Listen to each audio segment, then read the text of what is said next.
Hi everyone, so today I'm back with Lajawaab fish masala or fish curry. You can make this into a liquidy curry or keep it as a thick masala the way I did. It's really up to you and I'll show you how to do that later. This is a great seafood dish with some South Indian and Hyderabadi flavor, so let's begin.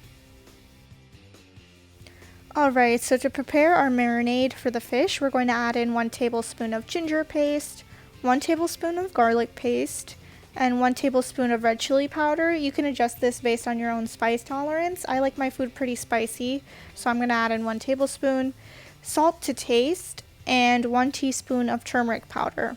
Then we're going to add in just a little bit of water so that we can mix this into a really nice thick paste to coat the fish in. I really prefer this method of marination where we prepare the marinade separately as opposed to directly onto the fish. Fish is very soft and breaks easily, so you can't really mix it the same way that you would with chicken or some other kind of meat. So I like to prepare the marinade separately and then coat the fish individually piece by piece like this, so it's very evenly mixed and we're coating the fish really nicely. So once you're done marinating your fish, we're going to set this aside and start to prepare our curry. So first we have to prepare a masala paste with 6 dry red chilies, 2.5 teaspoons of cumin or zira seeds, and 2 tablespoons of coriander or dhania seeds, as well as 3 big green chilies. If you have small green chilies, you're going to need about 5 to 6. So we're going to dry roast our dry red chilies, coriander, and cumin seeds. And remember, you got to dry roast this on low heat because dry red chilies tend to burn very quickly, and you really don't need to do it on too high heat. So we're going to do this on low heat. And once we're done with that, we're just going to place this into our grinder and grind this into a nice coarse powder. But before we do that, I also want to add in those green chilies, which I've just chopped into halves. So we're going to add that into our grinder and then mix this into a coarse powder.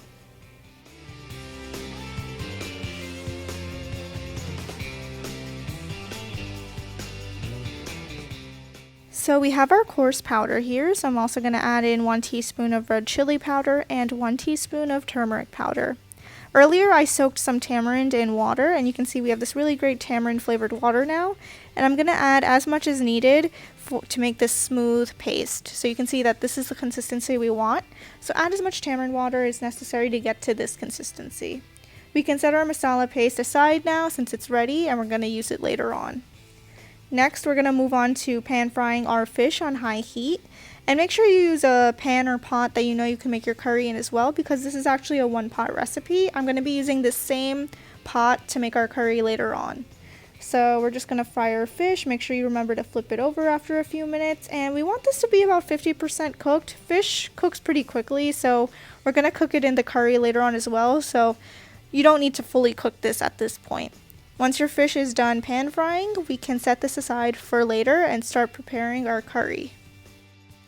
So in the same pot, I'm going to add about 275 grams of grated onion or onion paste.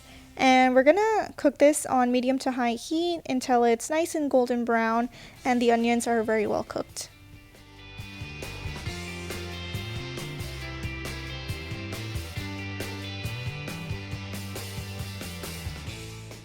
When the onions are fairly well cooked, we can add in 1 teaspoon of ginger paste and 1 teaspoon of garlic paste. And then we're going to mix this in and continue to cook this on medium heat for another few minutes until our masala is very well cooked.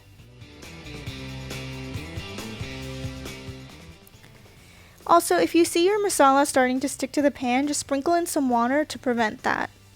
And at this point our masala is pretty well cooked, so we're going to add in that masala paste we prepared earlier, and make sure you're on medium heat because we don't want our masala paste to splatter. So be on low to medium heat at this point, and then also make sure to add water into that grinder so that you don't waste any of that masala and you can really clean all of it out of there. And add just a little bit of water at this point because we don't want this to be too dry. And make sure that you mix and cook this for about 5 minutes on medium heat.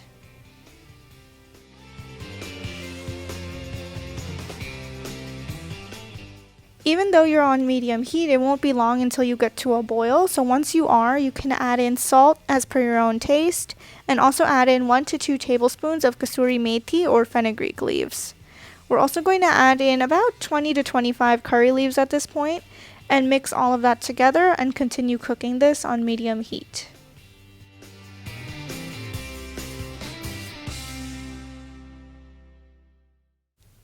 Okay, so our masala looks really good at this point, so we're going to add in our water and adjust the consistency as per our own preference. If you want this to be a more liquidy curry, you should add a good amount of water, and keep in mind that some of the water will burn out during the cooking process, but definitely get it to that really watery consistency that you want. I personally like a thicker masala, so I'm not going to add too much water, and I'm just going to keep it at this consistency that I prefer. It's completely up to you how you want to do this. It can be a curry or a masala, totally up to you. So we're continuing to let this simmer on medium heat until the oil separates, because once the oil separates, that's our sign that our curry or masala is fully cooked. You can see that the oil has separated from my masala or curry, so at this point that's very well cooked, so I can go ahead and add in all of my fish. So I'm going to be really gentle with this. Once again, fish is delicate, it breaks pretty easily, and we're going to put in all of our fish and then cook this on low heat with the lid on. And it should only take about 10 to 15 minutes because fish cooks fairly quickly, and every 5 minutes or so you want to just take off that lid and give it a little bit of a mix. And then at the end of 10 to 15 minutes, you can see where you are.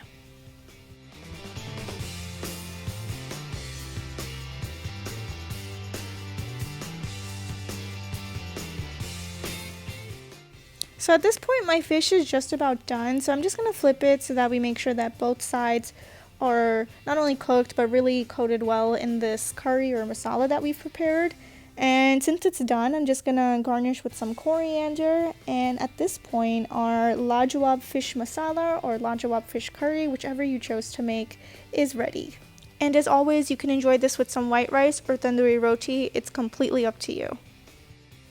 So if you enjoyed this video, please give it a big like and comment down below what you thought of this recipe, or if you have any questions or requests for other dishes you would like us to try in the future. And make sure you check out our other videos. I will link a playlist for our other Indian seafood recipes in the card above.